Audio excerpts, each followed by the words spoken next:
Hi guys, this is me again, and I'm gonna tell you why I create 2020, the Creepypasta engine.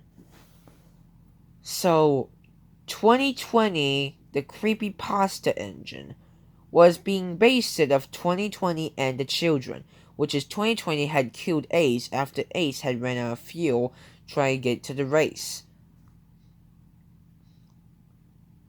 And I made a Creepypasta story. But the only way to get out of here and stop from 2020 is passing through a tunnel. If he went past through a tunnel, he passed through it and disappeared with only a blue smoke.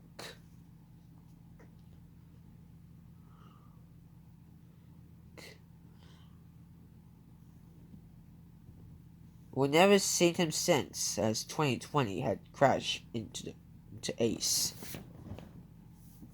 But his blue scar was only a blue light. If you alone pick up the mail, he will come for you at night or anything. So, he was coming for you. And remember you do, be careful and stay away from that monster. Because he was the blue whistle of lightning. He was very fast. So yeah, that's why he's very fast miles per hour. So make sure you be careful. Well, that's my creepypasta story about 2020. So, thanks for watching. Have a good day.